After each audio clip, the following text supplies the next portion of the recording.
name's Justin Price, and I'm the creator of the biomechanics method, which provides corrective exercise education for health and fitness professionals. Now, a lot of personal trainers get very anxious when it comes time to conducting an initial consultation because they feel like they need to sell themselves. They feel like they need to prove their skills and their ability to the potential client so the client feels confident in the trainer's skills so that they'll sign up and become long-term paying clients. However, the key to conducting initial consultations and being successful is not being a good salesperson. It is about listening to what your client wants and tailoring the initial consultation to meet their needs. A client will come to see you because they lack knowledge in a certain area related to health and fitness.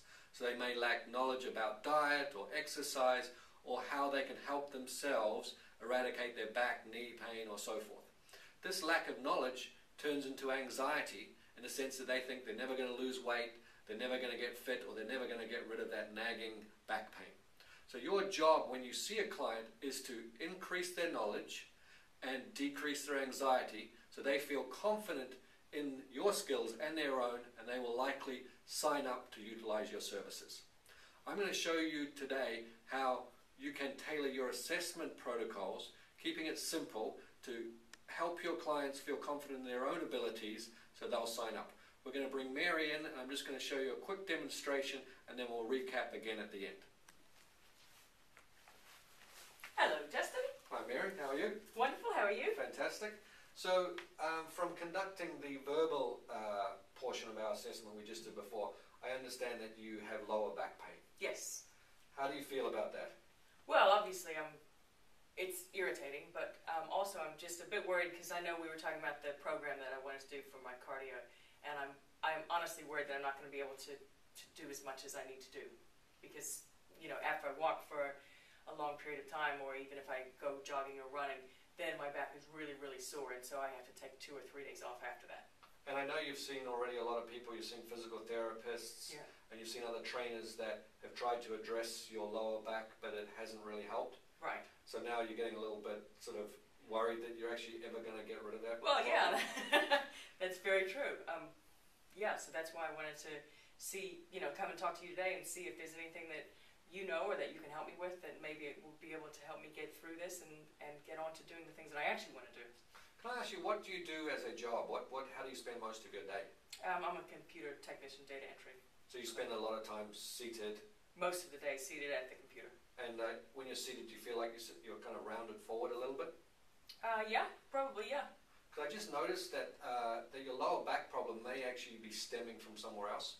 So your lower back may be taking up the slack for some part of your body that's not working. Do you mind if we just take a look at your upper back and rib cage to see how that may be impacting your lower body? Sure. Do you mind we'll pretend the camera's the mirror there. Now, if you come down on your neck and there's a vertebrae that sticks out the most, if I go just below that vertebrae, so the vertebrae are the bones in your neck, the bones in your spine. So if we come just below the vertebrae that sticks out the most, that's the top of your thoracic spine. Okay. The thoracic spine is the part of your back or the spine that is in the mid and upper back. Okay, yeah, yeah. And ribs come off each one of those vertebrae. Right. So here's a vertebrae and the ribs come around to the front. Yeah. So when I'm in line with this first vertebrae in your thoracic spine, that would be effectively in line with your first rib because one vertebrae, one set of ribs, so they come around. They should actually be parallel to the ground. What should be parallel? So where your vertebrae is and your ribs, that should actually be parallel to the ground. So let's just take a look. So you can see if I was rounded forward, then my rib cage would drop forward and my spine would go up, and that would no longer be parallel. Okay. If I was upright, then my vertebrae to rib cage would be parallel to the ground, wouldn't it? Okay. So let's just take a look at what's happening with you. So I'm going to come down here. There's a little notch here just below your Adam's apple, so that's about in line with your first rib. Okay. And this is in line with the vertebrae that I'm talking about. And if you just look to the left-hand side, to that mirror, which is the camera, you can see that you're about you're about 2.5 inches off. Yeah. Okay. So that would be indicative that you're rounded forward in your upper back. Okay. Does that make sense? That makes complete sense. Okay. So I just want you now, just stand against the wall for me, with your heels to the wall.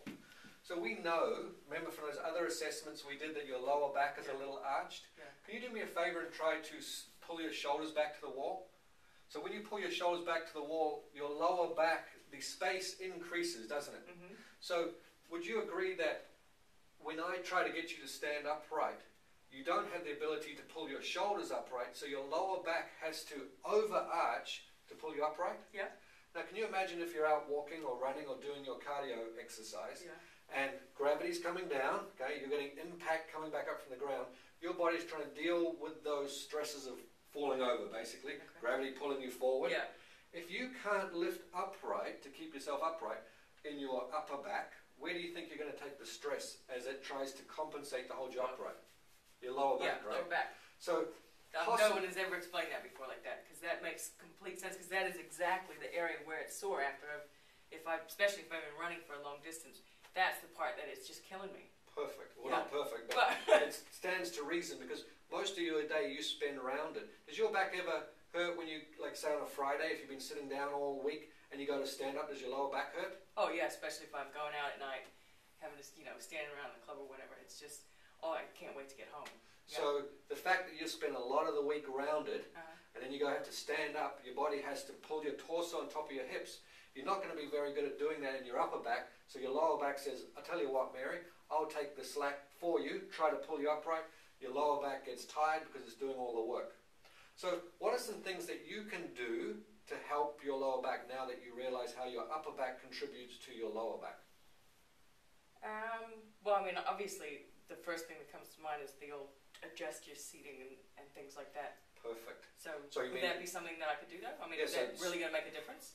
well,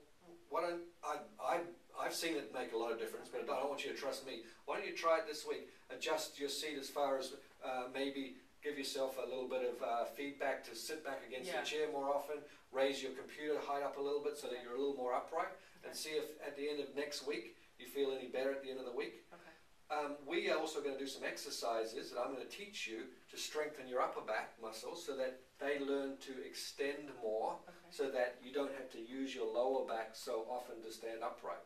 So if you take on charge, changing your seating, and then next time I see you when we start our exercise session, I'll actually teach you how to set up your desk correctly, Okay. so that you know exactly where the computer should be to help you sit upright. Okay. I'll teach you some exercise you can do for your upper back. And then would you be prepared throughout the day to maybe take 2 to 3 minute breaks where you can actually stand up out of your Oh yeah. seat, so that we can actually get you extended a little Yeah. bit more, so that you're not rounded so Yeah. often? Perfect. So we can start there. You got some things that you're going to work on. I got some things that I can teach you, and then that way we can help eradicate that lower back pain, so you can continue to do your cardio. Does that all make sense? Yeah, because that's obviously what I want to do the most and clearly I need to do whatever it takes to get there. So yeah, that's just a neat. I never really realized that maybe work was what was causing the problem, but that actually makes perfect sense. Well, yeah, so your lower back may not actually be the cause. It may actually be the symptom Yeah. of your lower back taking the strain for your upper back not helping us out. Great. Fantastic. All right. Okay, well, we'll get started in a minute. Okay, I'll meet you out in the gym. Thanks. Great.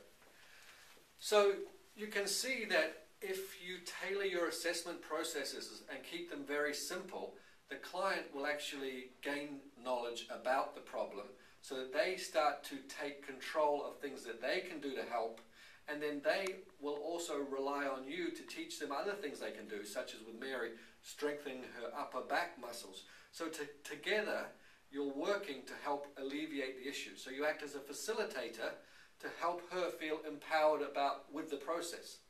Because she now feels empowered, you're now her guide to helping her back pain and towards her being able to do her cardio. So she is going to sign up because she now trusts the process and she feels involved in it, and she feels as though your process makes sense in relation to the other things she's tried. So keep it simple, listen to your client, empower them by giving them knowledge to decrease their anxieties, and they will sign up every time.